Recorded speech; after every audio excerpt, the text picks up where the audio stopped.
kalau gigitnya gampang copot, kalau lansia nggak masalah. Tapi kalau usia 40, 45 masih harusnya kuat ya. Kalau giginya keropos ada apa? Apakah masalah di nutrisi? Biasanya pada pasien dengan kwashiorkor atau kekurangan protein ya nutrisi lagi kembalinya itu bermasalah biasanya di situ. Oke, kemudian kita infokan untuk buka mulut, kita lihat lidah ya. Oke, buka mulutnya Bapak A dulu. A, gak usah didengar suara-suara santuy. Kemudian kita lihat lidahnya dan Bapak boleh dijulurkan lidahnya ke depan, ke langit-langit mulut. Kayak saya. Di langit-langit mulut lihat saya. Nah, oke. Lihat bawahnya apakah sudah Bapak. Apakah kalau dilihat lidah atas tuh kotor apa enggak? Lidah kotor itu lidahnya putih berkerak. Ya, bahkan cenderung kuning juga. Itu biasanya ciri khas pada pasien-pasien yang mengalami infeksi, terutama di pencernaan yaitu koid. Pasien tipes lidahnya kotor. Gitu. Ya, kotornya bukan karena sampah dan lain-lain ya, bukan karena bekas makan, tapi berkerak, tahu ya, berkerak putih-putihnya banyak. Itu biasanya khas tipes, pasien tipes lidahnya berkerak. Kemudian lihat bawahnya apakah ada infeksi yang di bagian bawah lidah ya. Kemudian apakah ada masalah di kelenjarnya, kan nanti hubungannya sama enzim-enzim yang ada di mulut, karena enzim kan berpengaruh di pencernaannya nanti bantu seperti itu. Kemudian sambil buka mulut tadi kita lihat pinggir bibir, daerah gusinya apakah ada sariawan tadi yang saya bilang. Jadi sariawan nggak hanya lihat di depan tapi gusi yang dalam. Itu ya, itu pencernaan di bagian mulut. Nah, karena nanti kita juga melihat sampai kerongkongannya, dia mau masuk ke bawah sini sampai dia saraf sadar, itu ada sistem menelan. Maka kita cek menelan. Kalau dari dalam kita kan nggak bisa megang. Nah, palpasinya ini tadi inspeksi ya. Palpasinya adalah daerah mulut, apakah ada nyeri, apakah ada lesi, sama daerah leher untuk menelannya tadi. Ya, leher itu bukan ke kelenjar sini ya, tapi ke arah menelannya. Adakah nyeri telan atau tidak? Biasanya pada pasien yang mengalami nyeri telan, nafsu makannya juga bisa menurun, mengganggu sistem pencernaan. Oke, caranya kalau nyeri telan, mohon maaf, harusnya duduk, kemudian dari belakang kita pakai 3 jari, terus pasien suruh menelan lidah. Ya, Pak, lidahnya ditelan sebentar bisa? Ya, saya pegang, ini sakit atau tidak gitu. Kalau emang nggak bisa, pasiennya bisanya tidur, oke, nggak apa-apa. Kita dari depan, permisi ya Bapak, saya pegang daerah lehernya. Bapak bisa nelan lidahnya, maaf, lidah. Kemudian sakit atau tidak? Bisa. Oke, berarti aman, tidak ada nyeri telan. Ya. Kemudian baru kita ke abdomen. Permisi ya Bapak, saya buka bagian perutnya. Oke. Nah, abdomen ini kita cek ya dulu dari bentuknya dan lain-lain. Urutan metodenya ada 4. Metodenya abdomen ada 4. Apa saja di situ? Kok kuadran? Metode pemeriksaannya. Inspeksi, auskultasi, perkusi, palpasi. Maksudnya dicatat, diingat. Untuk abdomen, kalau kamu memeriksakan misalnya IPPA ya, inspeksi, perkusi, palpasi, perkusi, auskultasi. Ini urutannya dibalik. Kenapa kok dibalik? Pada pasien dengan masalah di sistem pencernaan, terutama dari abdomen, yang kedua lihat dari kulitnya. Oke, bentuk umum abdomen berarti secara umum besar seperti ini gimana? Apakah dia mohon maaf buncit ataukah kurus cekung ya? Kalau kurus cekung berarti kurangan nutrisi ya. Kalau buncit ya terserah, masalahnya kalau buncitnya, kalau lemak nggak apa-apa, tapi kalau buncitnya itu ke arah cairan bisa jadinya dia namanya asites. Gimana cara tahu asites? Nanti kita palpasi asites ya. Kalau inspeksi belum tahu, hanya lihat aja tampak besar seperti orang hamil, tapi ini bapak-bapak itu kok besar. Kalau lemak kayaknya nggak mungkin, karena kalau lemak biasanya dek akan mengikuti dari bentuk tarian nafasnya dia. Ini ikutin ya. perut saya juga besar, sama ngikutin dan tidak besar sekali. Nah, kemudian kalau palpasi akan sangat terlihat kalau di aspek. Kemudian kita inspeksi setelah bentuk umum. Yang kedua inspeksi kulitnya. Kulitnya itu isinya apa? Ada lesi atau tidak? Lesi itu luka. Kemudian apakah ada massa di situ? Ya, benjolan, abses, atau ada herniasi. Hernia itu organ yang keluar. Contoh biasanya hernia di inguinalis pinggir sini. Ya. Jadi bentuknya kayak benjolan tapi itu isinya organ. Organ apa deh? Dan tergantung yang di bawah apa ini usus, berarti ususnya keluar. Cuma di dalam perut tetepan, cuma keluar dari harusnya di sini dia keluar sampai sini. Mengsle gitu ya katanya itu. Itulah hernia. Apakah ada seperti itu di bagian abdomen? Terus warna kemerahan, adakah hitam-hitam, nekrosis dan lain-lain. Tuh di abdomen. Setelah itu kita cek palpasi auskultasi ya, IAPP, inspeksi auskultasi. Di auskultasi, nah sebelum auskultasi kita bagi abdomennya. Nah, tadi ada beberapa kuadran di situ. Ya, ada 2 tipe kuadran. Ada 4 kuadran dan 9 kuadran.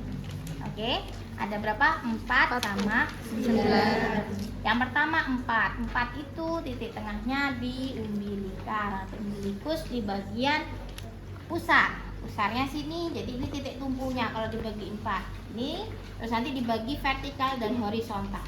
Nah, seperti ini. Nah, dari sini kita bisa dapatkan ada 4. 1, 2, 3, 4. Oke. Kuadran kanan atas, kiri bawah, kanan bawah. Itu ya. Kemudian kita bagi jadi 9 kuadran. Nah, 9 kuadran itu ada 9 kotak yang dimana titik tumpunya kalau secara horizontal itu atasnya itu adalah bawahnya diafragma. Jadi sini tulang menonjol terakhir sini atau ulu hati ini sampai di atasnya simfisis pubis atau di atasnya tulang kemaluan atau di atasnya kandung kemih. Ya, sini. Ini batasnya, terus ini nanti dibagi 3. 1, 2. Ya, dibagi 3, 1, 2, 3. Cuma buat garis ada 2. Kan? Kalau saya bilang umbilikal itu harus tengah-tengah. Jadi sini. Otomatis ada 1, 2, 3. Gitu ya. Begitupun yang vertikal, vertikal, tadi horizontal ya vertikal. Kalau vertikal juga dibagi menjadi 3 dengan cara dibagi 2 di bagian mid clavicula. Jadi mid clavicula yang tulang yang menonjol sini gede, itu tengah-tengahnya kita cari garis lurus. Nah, maka akan terbagi 1, 2, 3. Itu ya. Jadi tulang sini, jadi kan perut saya dibagi 3, 1, 2, 3. Sebelah sini juga sama, sini sampai sini. Terus kemudian bagi 2 sini. Ada 1, 2, 3. Jadi ada 9 kuadran. Nanti kuadrannya di 9 ini wajib dihafalkan. Yang kanan atas, tengah, kiri atas. Apa saja? Pertama yang tengah dulu, karena tengah ini dekat dengan gastrik. Maka ada istilah epigastrik atas. Kalau yang bawah hipo, jauh dari gastrik, bawah. Jadi atas epigastrik, bawah hipogastrik. Gastrik itu gaster atau lambung. Ya, tengah epigastrik, hipogastrik. Terus tengah-tengah karena ini ada pusat umbilikus atau umbilikal. Ya, epigastrik, umbilikal, hipogastrik. Terus yang kanan atas sama kiri atas itu namanya hipokondriak. Ya. Ada hipokondriak kanan kalau yang sebelah kanan, kalau kiri hipokondriak kiri. Ya. Kemudian tengah-tengah, karena ini di tengah-tengah dan di belakangnya sini ada tulang lumbar, maka dari kata lumbar gitu. Jadi lumbar kanan, lumbar kiri. Oke, bawahnya karena ini dekat ilium atau usus besar ya, maka terkenalnya namanya iliak. Iliak kanan, iliak kiri. Ya, ilium kanan, ilium kiri, istilahnya sama. Iliak itu berasal dari kata ilium. Kalau saya hafalinnya gitu. Ilium itu usus. Ini kan usus tuh, usus besar di sini bawah. Maka ini ilia kanan, ilia kiri. Kalau tengah itu karena di belakangnya ada tulang lumbal, maka lumbar kanan, lumbar kiri. Belakang atas itu hipokondria kanan, hipokondria kiri. Tengah kanan dekatnya gaster atau lambung, epigastrik. Kalau bawah berarti hipo, bawah hipogastrik. Tengah karena ada pusat, maka umbilical. Ya. Nah, nanti kalau ujian pemeriksaannya pakai 9 kuadran. Gampang kok ya. Ya pakai yang tadi tuh loh di rasional. Oh, ini dekat sama lambung, epigastrik, hipogastrik, tengah apa? Udel itu tadi bilang umbilikus ya kan? Umbilikal. Oke. Kemudian tujuannya untuk apa sih dibagi kuadran ini? Memudahkan kita dalam mengkaji auskultasi sama nanti perkusi dan palpasi yang terakhir. Ya, auskultasi tujuannya untuk mencari suara apa ini? Bising usus atau namanya peristaltik usus. Ya, bising usus suaranya gimana? Seperti orang lapar ya, kerucuk-kerucuk gitu ya. Nah, suara itu dicari mulai dari kuadran kanan bawah ya. Dengarkan, cari kerucuknya. Dengarkan lagi yang kiri kanan atas, cari kerucuknya. Kalau enggak ada, cari lagi sebelah sini. Jadi ini ya jangan langsung sini. Sini. Ini saya belum dapatkan. Terus kiri atas. Jadi urutannya gini ya, dari bawah bentuk U terbalik. Ya, sini. Ya, ada bawah sini, permisi ya Pak. Oke, ini sudah mulai ada kerucuk. Loh, kok lama ya? Normalnya lama kan minimal 5. 1 menit tuh 5. Berarti kan kerucuk. Nanti ada lagi beberapa detik lagi kerucuk gitu. Normal. Ya, yang nggak normal biasanya pada pasien dengan diare. Kamu kalau diare gimana? Kerucuk. Ya, itu bunyinya gimana Bu dihitung? Ya udah, kerucuk. Berapa kali dia? Nah, biasanya lebih dari 35, bisa sampai 40, 45. Yang paling banyak ditemukan sebenarnya di daerah sini, kiri atas sama kiri bawah. Kalau kamu sudah menemukan, berhenti, hitung. Dari kerucuk pertama kan 1, kamu cek, oke, 1 menit. Lagi kerucuk sampai 1 menit. Oke, normalnya tadi 5 sampai 35. Jawabanmu nanti kalau ujian jangan, ya Bapak sudah normal 5 sampai 35. Nah, hasilnya berapa? Langsung ngomong, oh normalnya ini 8 kali per menit Bapak, normal ya. Normalnya 5 sampai 35 kali per menit. Gitu ya. Oke, kalau sudah di auskultasi kita ke perkusi. Untuk perkusi ya, kita pakai boleh 4 kuadran, boleh 9 kuadran ya. Untuk 4 kuadran nanti di perkusi dari kanan bawah boleh, atau langsung kamu melihat batas-batasnya. Kalau saya mending dari atas. Kita melihat batasnya dulu dari ini. Isinya kan kiri atasnya adalah lambung. Ya. Kemudian bawah sini ada hepat. Oke.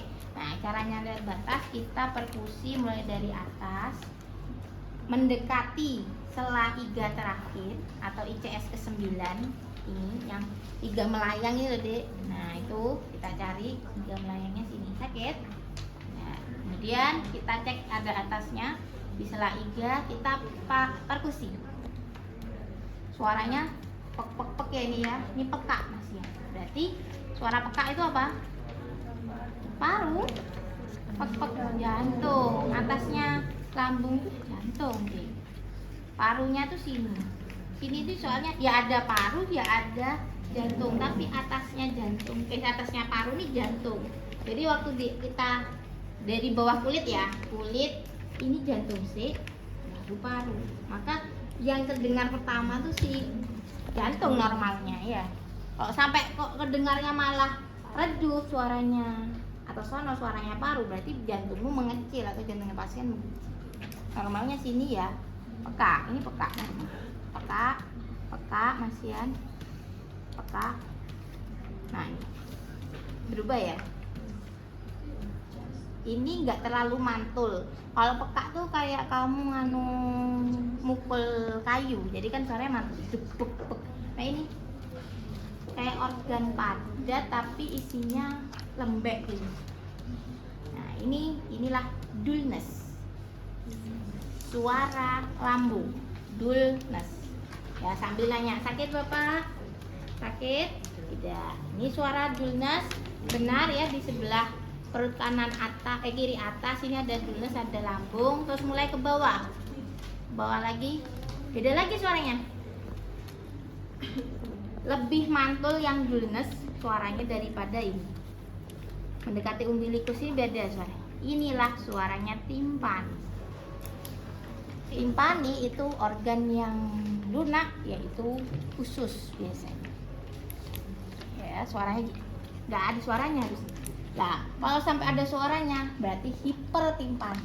Ada pasien dengan apa atau apa? Kembung. Nih, kamu kembung, perutmu bok giniin, nggak usah bok gini kan ya? Bok gini kan aja.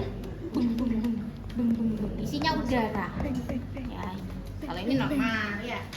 Oh besar ya, ada lebihnya Pak ya. Sama Pak, saya juga. Ya, lanjut dari atas ini. Nyalain dong kameraku. Terus loh, Bu, ini kok suaranya seperti peka juga. Hepar, hepar itu peka. Bawahnya hepar, sedikit hepar itu cuma sedikit segini. Gak boleh dia sampai ke sini. Kalau sampai ke arah bawah heparnya, pekaknya tuh sampai bawah sini, pasti peka. Itu berarti ada pembesaran hepar atau hepatomegali. Ya. Terus bawah ini udah nggak peka kan, beda lagi, udah timpani suaranya, nggak memantul. Oke, sudah diperkusi ya. Terakhir kita palpasi. Untuk palpasi nanti kita palpasi ringan dulu, terus palpasi dalam. Palpasi dilakukan pada tempat yang tidak sakit dahulu, ya paling jauh dari yang nyeri, baru ke yang nyeri terakhir gitu. Nah, palpasi karena tadi ada nyeri di sini ya Bapak ya. Nanti terakhir berarti saya sebelah sini dulu. Oke, saya tekan, nanti kalau nyeri bilang ya Pak sakit. Sakit? Sakit tidak? Sakit? Sakit? Sakit? Sakit? Oke, sini. Oke, ini masih palpasi ringan ya.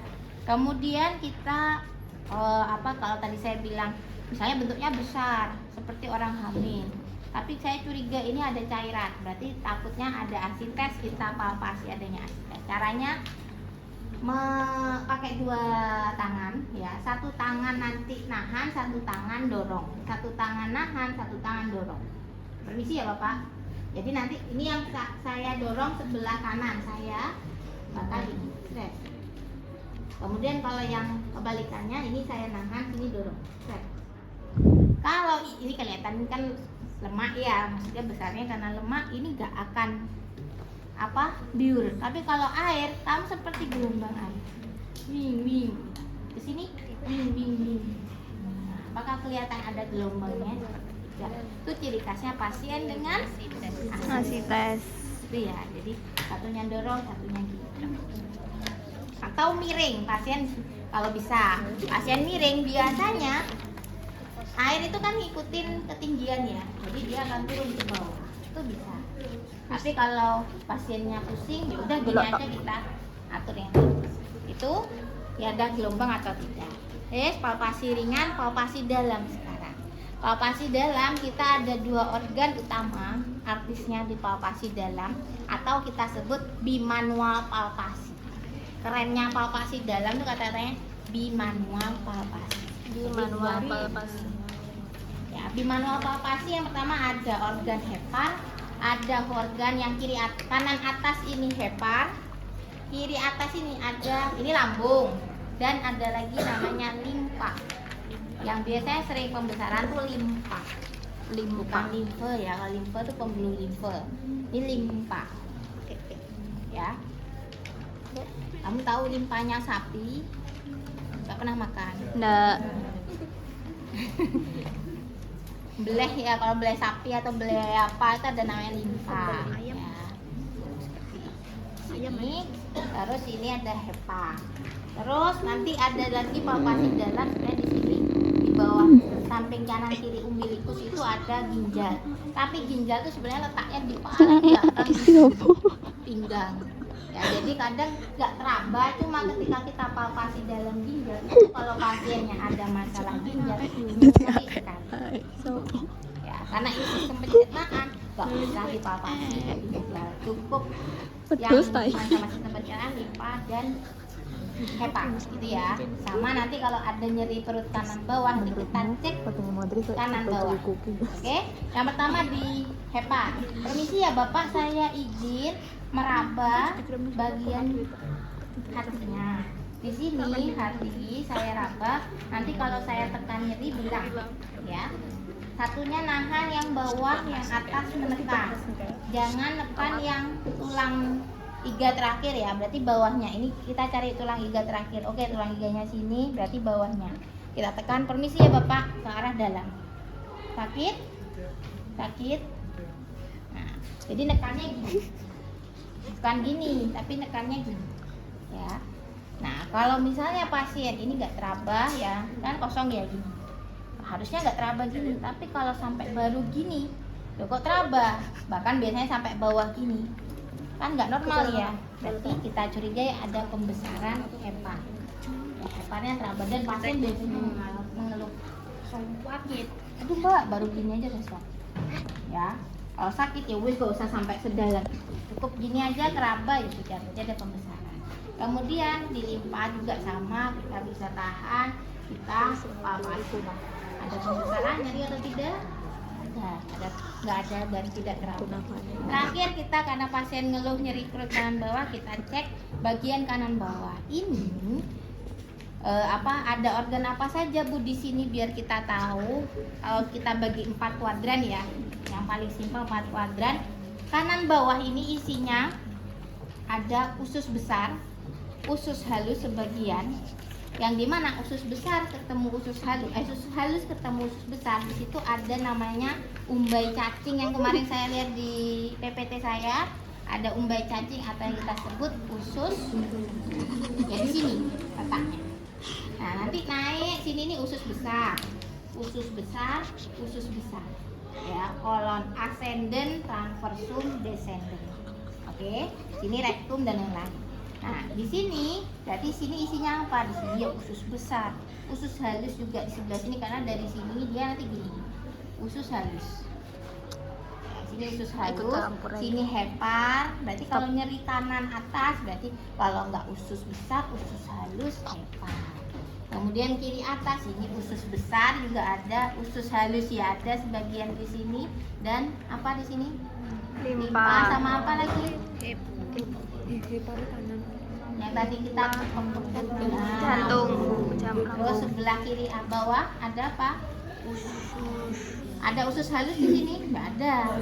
Di sini usus besar saja sama sebagian sigmoid, rektum dan anus. Nah, jadi kalau nyeri perut kiri bawah berarti ya rektumnya atau kolonnya usus besarnya yang bermasalah. Makanya kamu tahu di sini tuh nyerinya di mana? Oh di sini. Di sini tuh ada organ ini. Kita curiganya di situ. Karena tadi nyerinya perut kanan bawah, berarti bisa saja itu ciri khas nyeri. Biasanya yang paling sering terjadi infeksi ya itu di umbai cacing atau yang kita sebut appendix, ya atau appendicitis. Nah cara untuk ngecek di appendicitis itu ngecek di titik, catat ini. Ngecek appendicitis itu tekan di titik MC Burne tulisan. MC Burne, BURNEY. Bacanya McBurney. Jangan nanti kita ketat di titik tadi temanmu MC Burne ya. McBurney. Di mana titik itu Bu? Di perut kanan, lapisan kuadran kanan bawah. Ya, di sepertiga lapisan kanan bawah. Jadi ini sampai simfisis pubis ini ya dibagi. Ini kan sini ada kuadran kanan bawah. Ini bagi 3. 1, 2, 3. ke tengah-tengahnya ini, sepertiga kanan bawah. Jadi tengah-tengahnya sini, ya. Nah ini nanti kita akan mendapatkan namanya nyeri. Tulis nyeri tekan lepas. Nyeri tekan lepas. Apa itu nyeri tekan lepas? Nyeri ketika ditekan nyeri, tapi ketika dilepas lebih nyeri lagi. Nyerinya lebih dahsyat ketika dilepas. Ditekan ya nyeri, tapi pas dilepas lebih nyeri lagi. Itu namanya nyeri tekan lepas. Di mana? Di titik McBurney. Nah, caranya kalau di situ nggak cuma ditekan aja, tapi kalau bisa pasien disuruh nekuk kakinya. Permisi Pak, yang kanan ya, karena ini kanan. Permisi, kaki kanan ditekuk seperti ini. Ini saya cek Bapak karena tadi kan nyeri ya. Saya takut curiga ini ada masalah di usus buntu. Cara pemeriksaannya seperti ini, nanti saya tekan. Lalu nanti Bapak lihat lebih nyeri mana Pak? Antara saya tekan atau saya lepas. Nanti jujur saja ya Pak. Sama kita lihat ekspresi pasien. Oke. Permisi ya Pak, tarik nafas. Saya tekan ya Bapak. Sepertiga tadi ya. Wis, ketemu titiknya sini. Tekannya tekan sekali. Kan Bapak di dalam. Tekan. Oke Pak. Oke, tahan 2 detik atau 3 detik. Lepas. 1, 2, 3, 4, 5. Kita lihat wajahnya. Misalnya pas digini kan, aduh, pas dilepas, aduh, tambah. Jadi dilepas tuh rasanya, sebenarnya rasanya seperti kayak di apa ya, duduk gitu loh dek, apa ya bahasanya, dia ditusuk gitu ketika dilepas. Jadi ya nyeri ketika ditekan, ketika dilepas kayak ditambah ditusuk gitu ya. Kita kan juga bisa selain pasiennya suruh membandingkan dia sendiri, tapi kita juga lihat ekspresi lebih mana nyerinya ketika kita tekan sama dilepas itu ya. Kalau sudah, kita luruskan lagi kakinya, sampun Bapak ya, lurus. Ini sudah selesai. Terakhir di palpasi dalam, di manual ya, di abdomen selesai. Nah lanjut Bapak, karena tadi Bapak ada masalah di bagian saya cek juga ya Bapak ya. Caranya saya butuh Bapak miring ke sana. Nah ini ada bantal, nanti mulut bantal ya Pak, ada aja pre-memori, ada bantal. Jatuh dong Pak, resiko jatuh nanti. Ya, saya buka kok nanti ya. Oke. Nah posisinya miring seperti SIM, kemudian ini nekuk gini, set ya. Kalau bisa dikasih bantal, jadi dia agak kebuka gini, gitu ya harusnya. Ini posisi misalnya gini. Kemudian Bapak permisi saya turunkan celananya ya. Ya, oke, saya diturunkan sampai sini. Kemudian kita pakai handscoon kan, jangan lupa siapkan lubrikan. Lubrikan tuh apa? Bentuk gel kayak gitu tadi. Terus tisu yang banyak, sama kresek dan perlak harusnya. Ya, karena bisa jadi pasien itu biasanya pada pasien pencernaan ya. Kayak kemarin materi saya ada namanya kanker kolon. Bisa kanker kolon dan rektum. Jadi rektumnya juga. Itu ciri khasnya apa dek kemarin? Darahnya keluar banyak. Yang saya bilang darahnya seperti mens tapi keluarnya dari anus. Ini bisa aja kayak gitu. Maka kamu harus cepat-cepat itu. Kalau memang ada perdarahan ya kamu langsung kasih tisu, diganjel di tampon di tisu sambil kamu melihat bagian anusnya ya. Darahnya seperti apa? Berarti kita pertama kali inspeksi posisinya, bagaimana si anusnya itu ya, adakah perlukaan, ada darahnya warnanya apa, kehitaman atau cenderung merah segar. Kalau hitaman berarti dari usus yang bagian atas, kalau darahnya segar berarti usus bagian bawah atau cenderung ke rektumnya yang terjadi perlukaan. Perlukaannya karena apa kita nggak tahu ya, ini apakah karena kanker, apakah karena ambeien, apakah karena hemoroid dan lain-lain ya, atau infeksi yang lain. Untuk memastikannya, misalnya darahnya banyak gitu, kayak darah mens yang keluar sor-sor itu, saya sarankan jangan dipalpasi atau namanya colok tubuh. Nah, colok tubuh pakai satu jari. Oke, kami ya yang kanan. Oke, kemudian nggak bisa tutup, Mang. Ya Allah. Ya Allah. Kemudian kalau darahnya cuma sedikit ya, perhatikan. Kalau darahnya banyak, jangan sekali-kali Anda colok bubur. Karena apa? Ketika kamu masukkan, akan terjadi bubur di situ atau permukaan yang bisa bisa malah keluarkan darah lebih banyak. Ya, tapi kalau darahnya sedikit, kamu butuh pemeriksaan boleh. Kita colok, ya. Jangan colok dubur ya. Awalnya bapak ini Colok mau masuk. Mohon maaf ini dari saya. Saya mau ngecek apakah Colok ada dubur, massa maaf ya, ada campur di situ kita cek. Nah, nanti kalau ada benjolan dan lain-lain nanti kita lakukan pemeriksaan lanjut. Tapi kalau nggak ada ini bersedia. Ya. Nanti saya waktu masukkan tarik nafas dulu ya, sebentar saja 5 detik. Oke. Nah, kita kasih lubrikan atau apa gel. Ini misalnya sini ya bolongannya. Gue pulpen Maura kok. Permisi Bapak, tarik nafas ya 5 detik. 1, 2, 3. Nah, ini sambil masukkan kita nggak cuma gini toh, tapi kita meraba daerah sekitarnya. Jadi melingkar seperti ini kita raba, adakah benjolan di samping-sampingnya. Biasanya kalau ada kanker tuh kayak apa? Jerawat loh. Mau kecedoan. Ya kan teraba. Terus habis itu udah Bapak pas nafasnya sudah, terus kita cek ya daerah yang kita sudah colok. Cek apanya? Apakah ada darah? Ya tadi nggak ada darah. Ini ada darah apa tidak? Kemudian warnanya gimana? Apakah ada nanahnya seperti itu? Kalau sudah kita laporan ya. Terus kita rapikan pasien dulu, dibersihkan pakai tisu. Terus kita tutup. Karena ini kan tadi udah banyak fesesnya ya. Bisa aja ada feses normal kalau ada feses karena ini kan kepengen cek. Udah gitu kita pakaikan celana, kembalikan lagi Bapak, bisa tidur terlentang lagi. Sudah selesai. Turun. Ampun ya Bapak, inilah sudah Bapak, ini tadi sudah dilakukan pemeriksaan.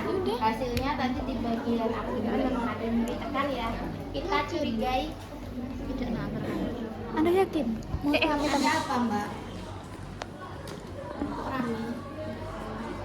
Habis ini saya evaluasi ya, saya tanya, nggak bisa jawab saya belum bisa keluar dari kelas.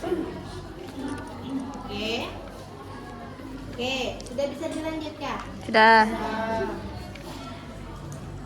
Baik, lanjutkan kalau untuk evaluasi, karena tadi di abdomennya ada nyeri tekan di bagian tekan bawah, kita curigai adanya appendicitis atau peradangan pada usus buntu Pak. Nah, tapi kita belum tahu pasti. Kita lakukan pemeriksaan lanjutan, itu namanya nanti di USG abdomen. Ya, untuk tahu dia ada appendicitis atau enggak. Kemudian nanti pemeriksaan